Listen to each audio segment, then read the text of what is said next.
Hello, this is Tattooed Alex on a pretty nice evening, Sunday, July 16th, and today is my granddaughter's birthday. She was born this morning at 7:50 a.m. My daughter went into the hospital on a Friday night. She wasn't due till next Sunday, and she actually went in, kind of having some problems, and they checked her in. They actually started to induce her yesterday. Had a bunch of complications, pretty scary there for a little while. They ended up going into an emergency C-section and actually having to give my daughter general anesthesia to put her out completely. So it was definitely some pretty scary during that time, waiting to find out what happened, but thank God everything worked out. My granddaughter is perfect, and my daughter is doing very well and recovering. She's at the hospital with my wife.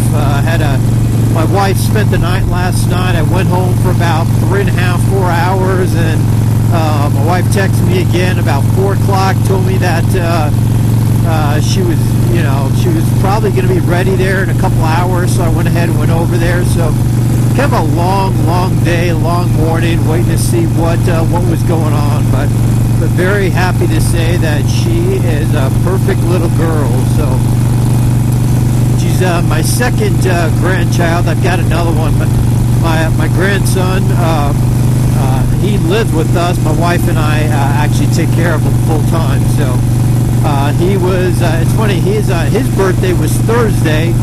He turned 6 on Thursday on July 13th. So we ended up having his birthday party yesterday, and always look at it, it's a beautiful reservoir. They're supposed to open up and they keep delaying it. But so yeah, we had my grandson's birthday party yesterday. My daughter was at the hospital, and I went beforehand and went home for the party. Then my wife and I went back to the hospital, and I stayed there till probably about 12:30, then went home, and my wife stayed until about 4, got that call. So long day. My wife is actually still there. Just kind of a beautiful night. Wanted to get out for a little bit of a ride.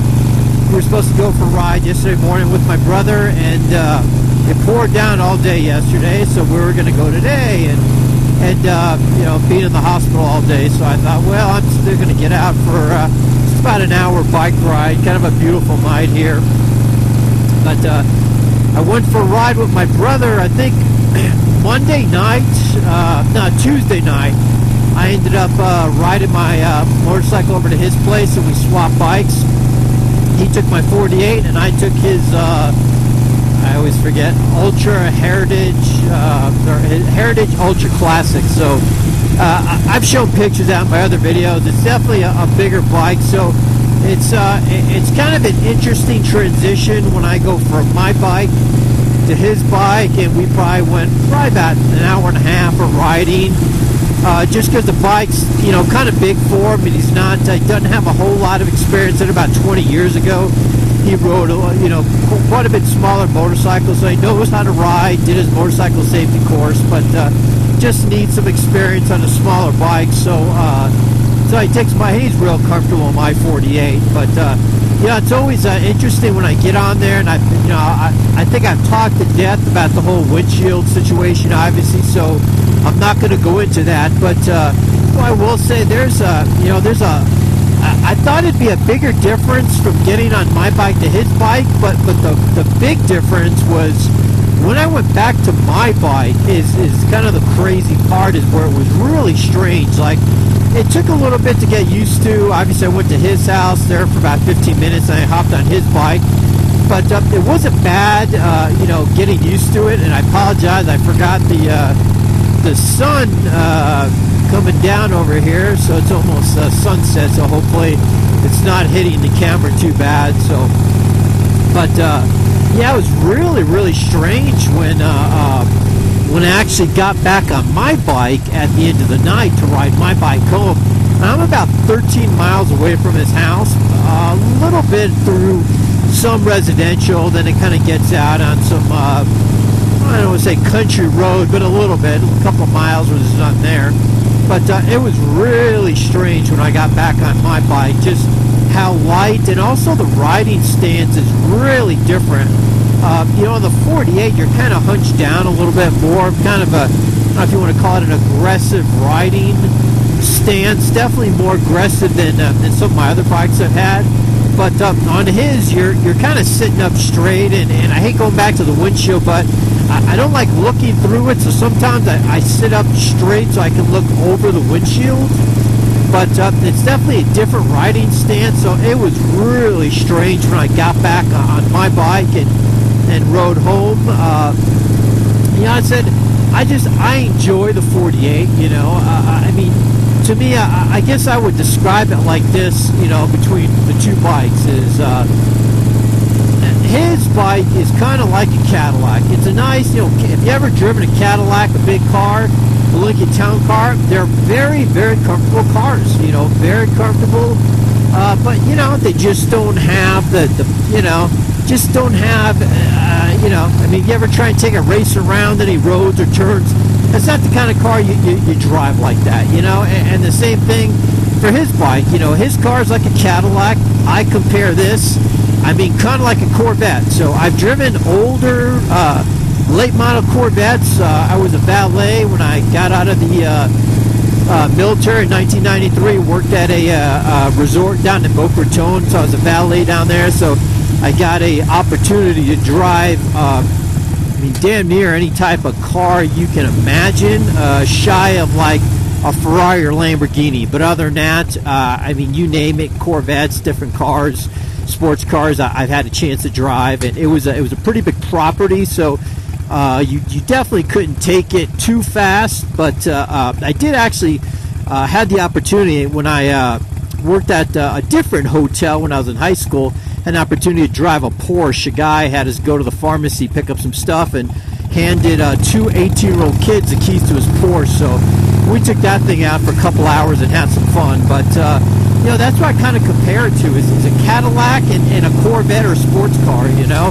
I mean, the handling on a Sportster, I mean, is way different than the handling on those bigger bikes. And so, you know, I always go back to, I like the Sportsters, I like bikes without windshields because I want to feel it. I want to feel the wind, you know. It's kind of like, you know, getting a convertible, but you don't drive with the top down because you don't like the wind, you know. But I don't know. It's a real nice bike, you know, but yeah, comfortable to ride. You know, definitely no complaints. You know, I always say I've got to get used to it. It's a little different. The shifting's a little different on it, but you know, it's nice. I enjoy riding. I love getting out there with my brother. But yeah, we'll see what he does if he ends up maybe next year trading it out. And again, I'm trying to decide myself what to do as well. You know, sometime next year, February, March, I'm kind of debating about, you know, kind of making a decision what I'm going to do. We've got some pretty good rides set up for next year with going to Sturgis and a couple other rides that we've talked about doing with a couple other guys, just like 4 of us in the group that are talking about going out together. So I definitely need something with a little bit bigger of a tank. So we'll see. Yeah, I've kind of discussed either the Lowrider S or a Fat Bob Street Bob. We'll kind of, I'll take a look and see what I want to do on that. Man, this sun is brighter than all heck right here, man. Jeez. I got a roundabout here. Yeah, I'm going to start turning south here shortly, so right up here it starts to turn. I'll start heading south, and you guys won't get this massive glare from the sun here. But so you know, the decision is if I want to dump, you know, I want to get a bigger tank. And if we're talking about doing the rides, you know, that we're talking, I mean, I'm going to need at least probably a 4.5 gallon tank. And if I do that, I'm going to have to replace the handlebars. So, I mean, right there, you know, and I'm not a mechanic either, so let me throw that out. I've done minor maintenance on other motorcycles. You know, I've done oil changes, things like that. I I installed my sissy bar or something like that, but I am not I'm not a mechanic, so I can't get this stuff and install it myself. I mean, obviously there's a lot of awesome stuff on YouTube, but yeah, I just you know, I wouldn't be comfortable trying to replace a tank. Although, I mean, I've seen quite a few videos, and it doesn't look all that complicated, I guess, but, you know, I mean, you know how it is. You know, you look at stuff and thinking, boy, that looks pretty easy. Then you start digging into it, and it's a whole nother situation. So, but I figure between the tank and replacing the handlebars and the longer throttle cable, brake cable, everything, it would probably cost me roughly about $2,000. And so, you know, the decision then is, well, do I drop $2,000 into it? So then my pretty much $12,000 motorcycle just turned into 14, you know, and so you start to decide, do I want to do that? Or, you know, so I don't know.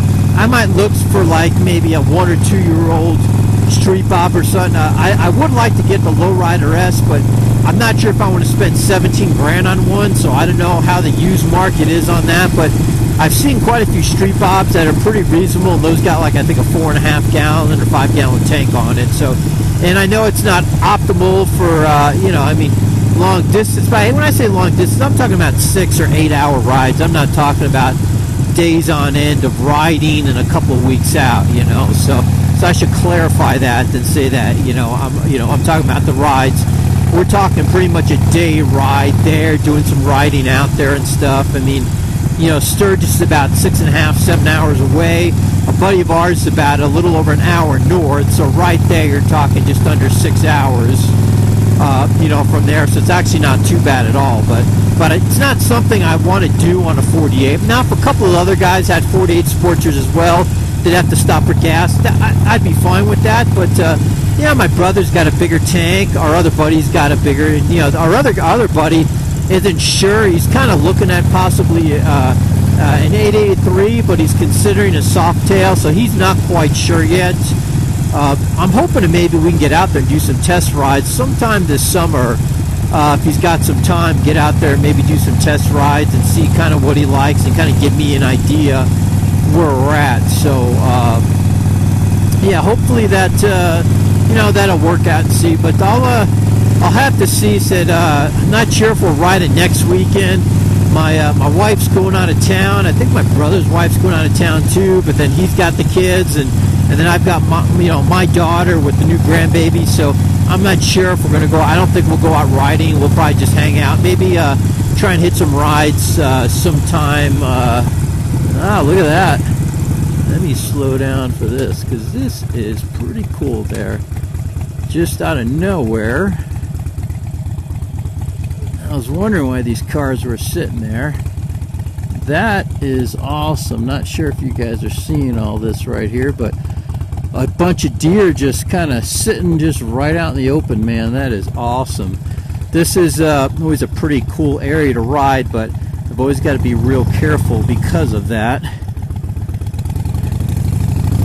Yeah, that is awesome. They're all checking me out probably from the exhaust, wondering what the heck is that guy doing. But a couple of weeks ago I rode through here and I had my my Cena set up as this tag video, but I must have not pressed it hard enough, so I catch it right after I drove past it. So I've been wanting to catch some deer here for a while, but you know, we've got to be real careful around this area. But always cool to see wildlife far off from the road and not right on the road, of course. So that's why I usually try and avoid any type of night riding through here, just because of that. I've done very, very little night riding just because of that. I prefer riding during the day. I mean, at night, if I'm somewhere and it got late, I'll ride at night, but that's one thing I definitely worry about living in Colorado. I mean, even in, you know, I live in kind of a suburb of Denver, but there's some open land out there, and we've had deer running pretty much like just down the street from our block. You know, we've seen them run around there. So you've always got to be super careful when you're riding around. So alright guys, well hey, if you got anything to comment, I'd love to hear a comment. If you like the video, give me a like, subscribe. This is Tad.